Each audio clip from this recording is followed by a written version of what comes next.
Okay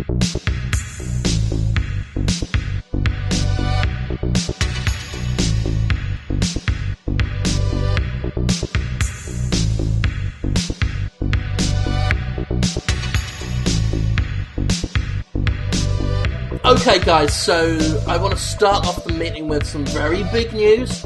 We have another marketing contract with the film industry. Hollywood's tapped us again. It's been a while since the last one, mostly because Dean Cain was in it. But this one is massive. I mean, it's going to be as big as Star Wars Episode 2, I think, in terms of hype and build and press excitement. It's called Billy Bojangles, and I don't know if any of you have read the Billy Bojangles books. I haven't read them at all, no. No problem. We're marketers. We don't actually have to know anything about the product we're delivering, but it's good, I think, to at least get a little primer. So I'll tell you how this goes. Billy Bojangles is a young boy who lives with his bad uncle and aunt and a kid called Dergstrom. And he's in England. Little Pinching is the town that he's in. And they bully him, his family. Like, his parents died because of something that we learn later in the film. But either way, he's thinking, like, it's going to be horrible. He hates his life. He's never going to do well. And then he's visited by a big man, a big, large man, called Hagarum, played by Robbie Coltrane. And he comes up to him and he says, "Oh, you've got a secret, little boy!" And he's like, "No, I don't. Fuck off. Who are you? Why are you so big? You're, like, really tall. It's stupid." And he's like, "Shut up! You're gonna come with me to a magical school, but not magic. It's something else for definite. You're a chef, Billy." And this is what magnificent for him. He finds out he is an artisanal chef and gets sent to a school to learn how to hone his powers. And obviously non-cooks aren't allowed to know about this. They're called the Buggles. And it's like a secret world that he gets sent to on a magical train. But not magic. They do have to reinforce several times throughout the film that what they're doing is not magic. It's cooking, okay? And he goes to Bratwurst School of Cookery and Chefcraft, where the headmaster, played by Gordon Ramsay, is there to greet them all, and he's like, "Fuck you, you little shits! You dirty twats! Welcome to Bratwurst School of Cookery and Chefcraft! Fuck off, no stay!" And he sorts them all into 4 separate houses. Chicken Door, Brazen Claw, Slither Ribs, and Hufflepuff. And they learn to hone their powers. As you know, there's hilarious bits when they're making pancakes, and Anthony Bourdain is there with long greasy black hair, and he's like, "Billy Bojangles, make me a sausage roll, I'm hungry." And he has to do it because he is a very scary man. And we think he might be a bad guy because sometimes he walks around going, "I'm not a bad guy, oh, like that." And he's talking to some of the bad teachers. And he's in Slither Ribs. He's the head of Slither Ribs. And they're bad because they only do, like, French fries and poutine and po' boys.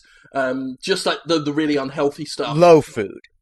Low food, exactly. Yeah.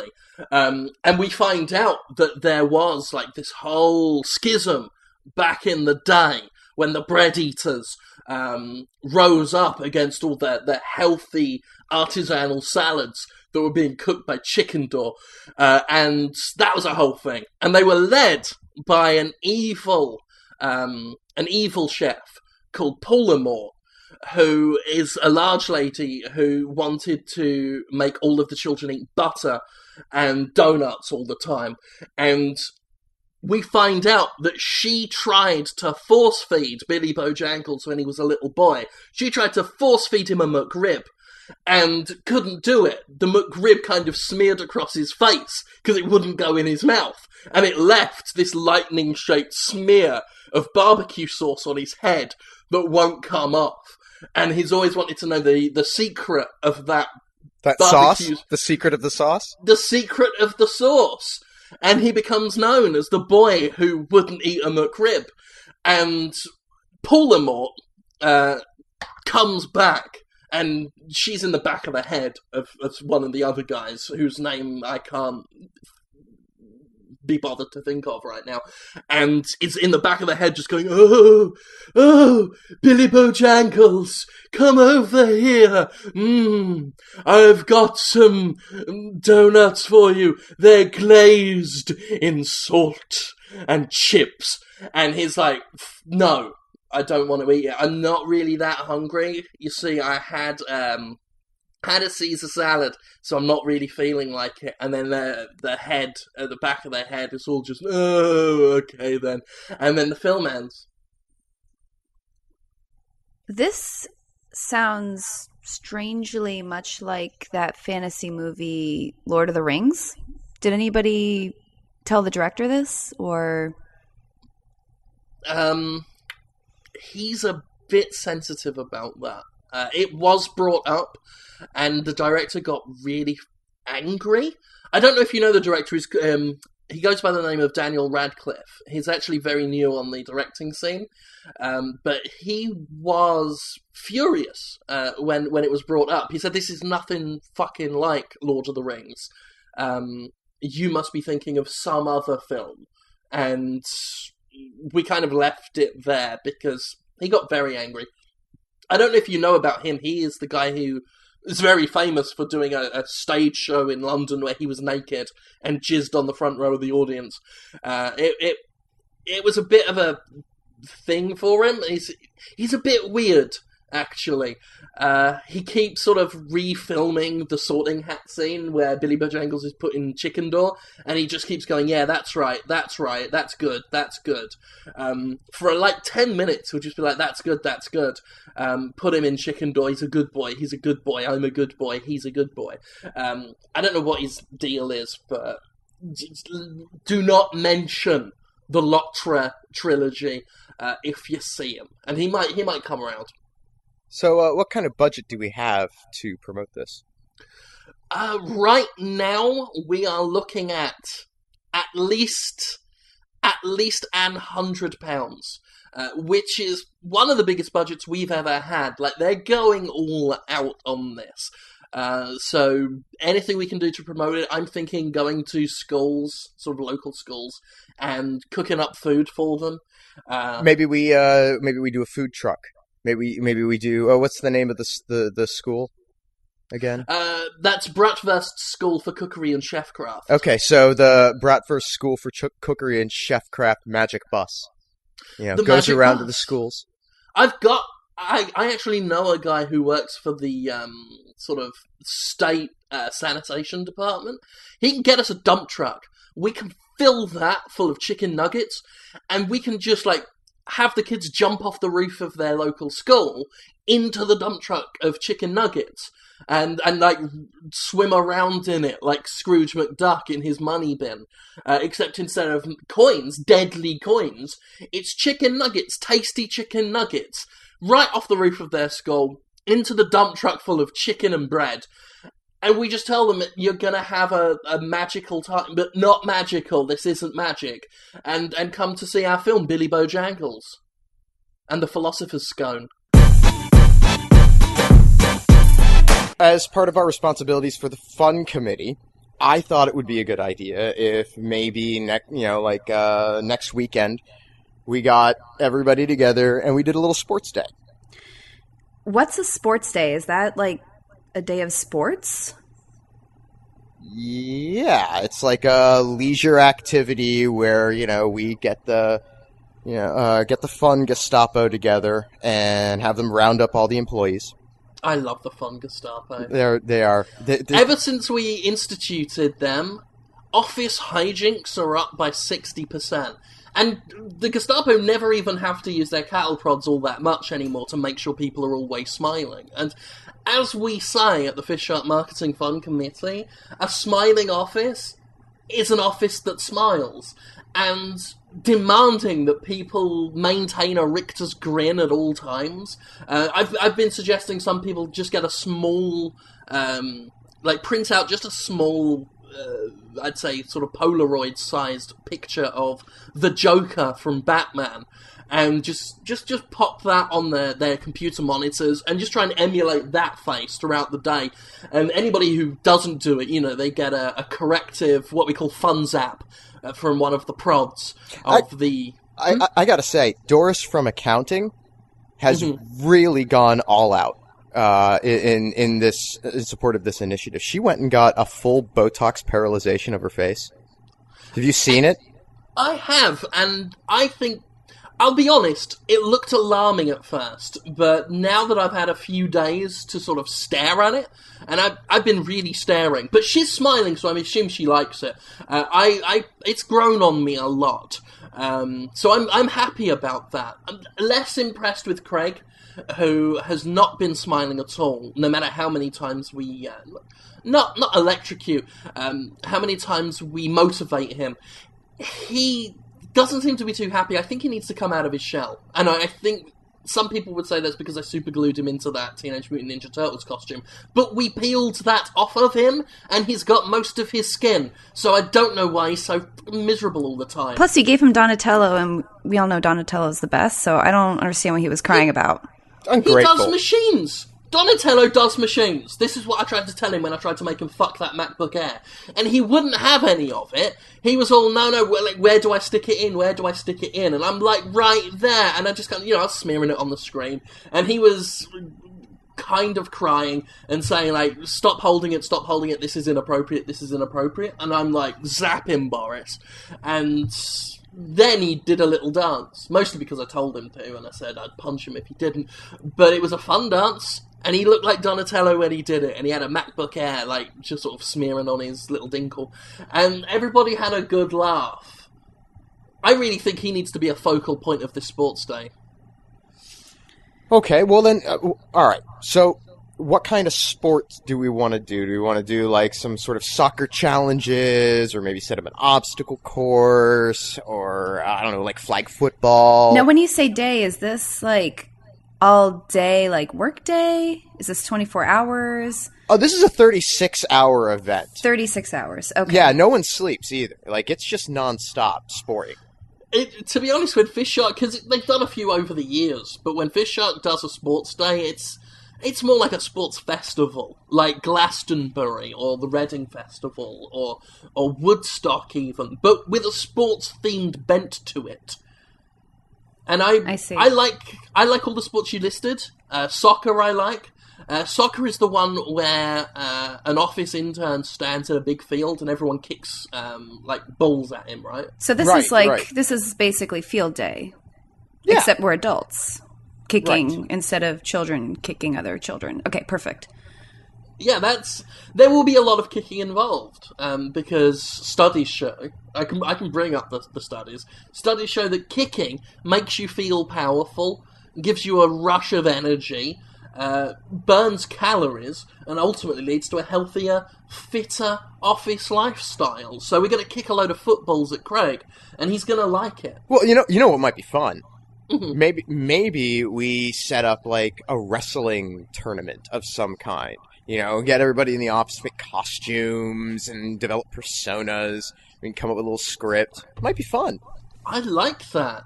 I like that a lot. I always sort of had a bit of a dream of joining a professional wrestling federation.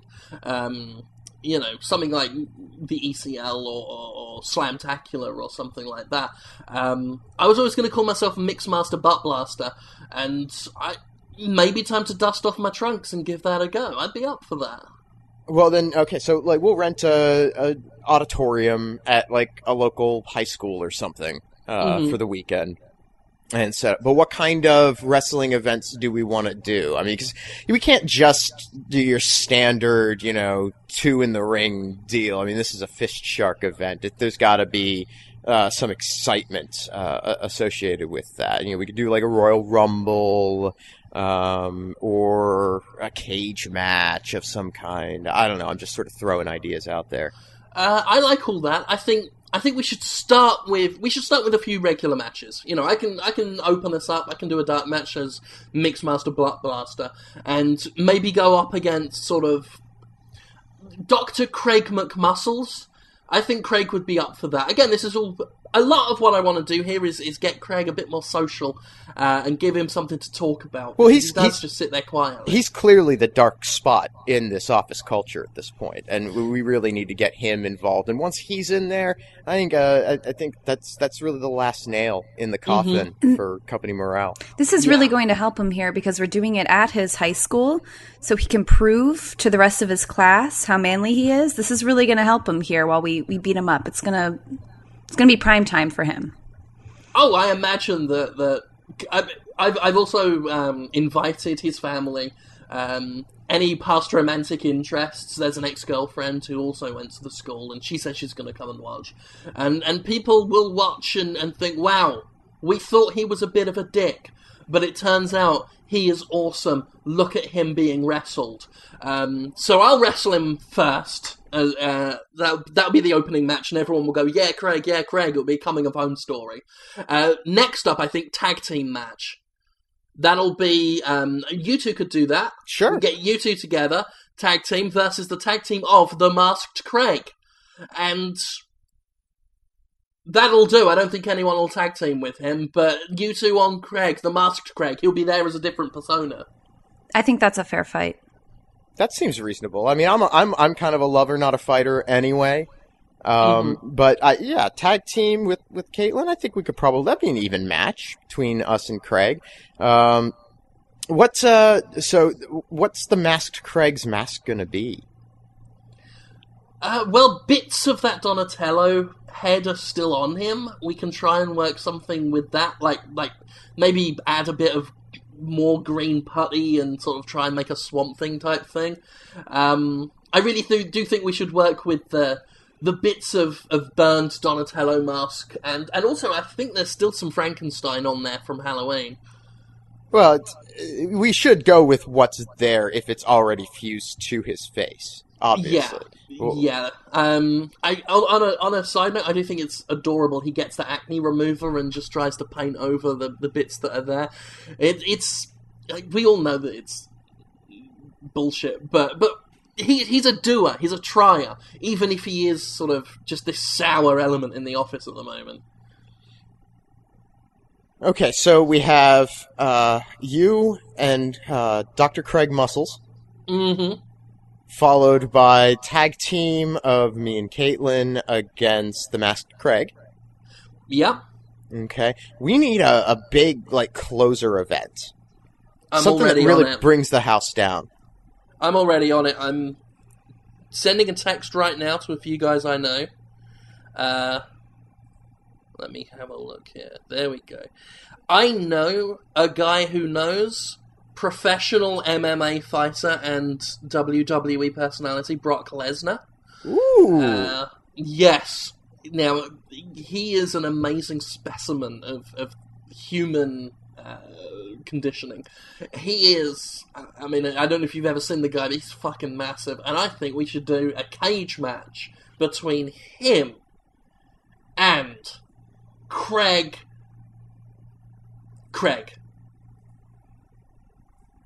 Just Brock and Craig, huh? Brock and Craig. That'll be his third persona. Craig. He'll have trunks on with the stars and stripes, but on the back it'll say, "I hate what's on the front." He'll be one of those anti-American kind of personalities. So just going full heel at that point. Full heel. I think that's what people want to see. They want to boo Craig. They want to throw, full cans of drink at Craig. They want to toss their own chairs over the top of the cage so that Brock Lesnar can hammer the shit out of him. For America! Because Craig will come out and he'll shout, I'm a terrorist and also a communist and some other things that you don't like. French as well. He'll go, "Le America, le sucks." And people will say, they'll throw switchblades at him. They'll throw, used syringes towards him, like darts. It'll be fantastic. And then bring Brock Lesnar into the ring. Yeah, and everyone will cheer. He'll come out wearing, like draped over his shoulders, an American flag. And they'll probably just kick fuck out of him. And I think that's what people will want to see. Morale will be up. Craig will stop eating at office happiness like a wolf And at a feast of happiness. he'll probably stop eating in general, which, thankfully everyone's contents in the fridge will be safe for once. And he could stand to lose a few pounds, the tubby little fucker. I think this is going to work out great for everyone. Yeah, especially Craig, who I think by this point is, he just needs a social life. And what are we if not providers of what people need? I'd like to talk about our lawsuits for the week. As you guys know, it's a good thing to discuss what's coming in the doors every day. So Kanye West is suing us again for dream libel. Dream libel. Yeah, this isn't anything special. This is about the fourth or fifth time he's done this to us. Anytime someone in our office has a dream about him, he somehow knows. And he sues us. Wow. He's done this several times. Several. Oh, God. The man drives me up the wall. He won't sign with us, and he keeps trying to sue us. Okay, fine, we'll fight it. What else have we got? So one more recently, our blood drive, Jim, I wasn't there that day, but Jim, I believe you ran that. Something about children. Okay, they're suing. Okay, fine. Okay. I hoped it wouldn't come to a court thing. Obviously, the parents have disappointed me on that. Basically, it was a simple thing. We were hosting a blood drive to promote McShiny's convenience store. They'd opened a new branch, and there was a little blood drive there. Raise some blood for the Red Cross and all this shit. Good for them, good for us, good for everybody. Or we thought. Basically, what happened was some children ended up in the blood donor van and gave blood. Now, I tried to argue at the time. The kids snuck themselves in. Now, I don't know if this is the latest form of juvenile delinquency. It's the illegal giving of blood. But it does almost seem like society. This is what I tried to tell them. This is society's fault, not I. That we've become so relaxed in what we allow our children to do that the only form of rebellion they have left is the illegal underage giving of blood. We didn't force those children into that van. They snuck in. Now, some would say, why didn't the medical staff taking the blood check them? Dr. Throtenstein's has cataracts. I can't be responsible for Dr. Throtenstein's eyesight. I just can't. The man cannot read an ID. He can't read an ID. To the point that he won't read an ID. Throtenstein is adamant about that. He doesn't read IDs because it triggers negative feelings he has about his cataracts. So I'm not about to damage a professional, a dedicated professional, who has been doctoring for 92 years. I'm not about to make him feel bad when he's just trying to get blood. And doesn't America need more blood? Yes, it does. And what kind of parents are these that would, just have so little control over their children that they would... so many children! How many kids are we talking about here? 6, 7? 34. 34 children, right? That's... What is this world coming to? There's when about that many 5 parents... sets of parents. That's the other thing. 5 sets of parents, 32 children. Now, I'm not one to shame people, tell them how to live their life. That's too many children for so few parents. And some of them single Were they parent Catholics? households. I think 2 of them were. So that accounts for what, 20? Maybe. I didn't break it down by child, especially once the... I hesitate to use the word outbreak, started.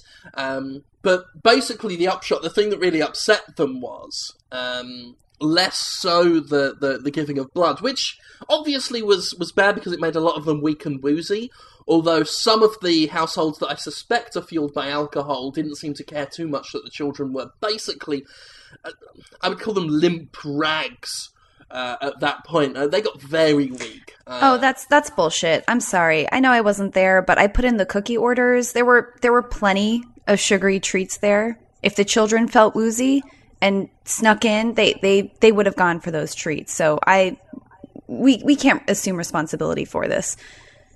Yeah, although to be quite fair, a three-legged dog did get into a lot of those cookies. But we brushed most of them off and put them back on the tray, and I don't think anybody noticed. But some of them were just fussy and didn't want to go for that after a three-legged dog had gotten into them. Which, again, like, I've got to talk about... Yeah, and we've got to have another word about standards. Your standards are so low that you would sneak into a blind man's blood van, but so high that you won't eat dog-eaten cookies. The word priorities comes into my head when I think about that. There's a bit of a disconnect there. Yeah. There's a bit of a disconnect. But more to the point, the main issue that the parents have is that roughly 75% of the children left that day with the consumption, which I didn't even know the consumption was still a thing. But some of them did cough into lacy handkerchiefs and find little red spots on there, and then found out they had the consumption, which obviously is sad, boo-hoo, but it's mostly a treatable disease, probably. And I checked the needles that Dr. Throtenstein used. He had taken the rustiest ones out already, so I don't see how we could have done any more to prevent what happened. The children snuck in of their own accord, tricked a kind elderly man into taking their blood against his will, and then got themselves the consumption for it. Now, I'm not one to victim blame, but if I were to point at the victims, I'd say it was us. I'd say it was FistShark marketing, and really, we shouldn't be blamed. I smell countersuit. I like that smell. That's one of my favourite smells, next to burned hair of an intern. I think we should hit back, and hit back hard, for trickery of an old man, illegal forcing of blood onto us, the wastrel attitude of cookies. We at least need to be paid back for them. And whoever it was that strangled the dog in the end, I think it was one of the bigger kids, we had to clean that up. So, cleaning costs. Yeah. I reckon we should sue them for at least £100. Alright, well, so we've had this situation. Mm-hmm. Maybe we can make lemonade. I do like lemonade. There's been some research lately that's indicated that young blood transfused into older patients restore some of their strength and mental acuity. Now, we have all of this 10-year-old blood, and, yeah, nobody will take it. Yeah, nobody will take it. We can't just, give it to the blood bank. But maybe we could find some of our older clients who might, have that fear of the cold grip of death on their shoulder at every waking moment. Mm-hmm. I know that's a particular fear of Val Kilmer's. There we go. Okay, so maybe we just call Val Kilmer up and offload all of this 10-year-old blood. Oh, dude, he would drink the shit out of that blood. I've seen him do it. Pigeon blood, rat blood, blood of animals that I didn't even think were alive anymore as a species. He'll quaff that shit. The word is quaff for that. Like, he'll drink that down, and I reckon he'll feel right as rain. And like I said, hospitals won't take that stuff, mostly because of the whole cholera thing. So I think that's the best home. He has been asking us lately.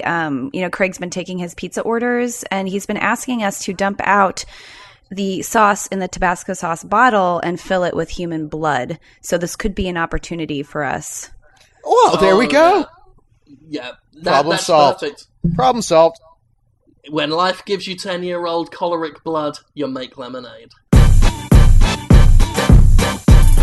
Guys, we need to talk about Dean Cain. He's been hanging around the office all week, and everywhere he goes, he's leaving these little piles of white powder.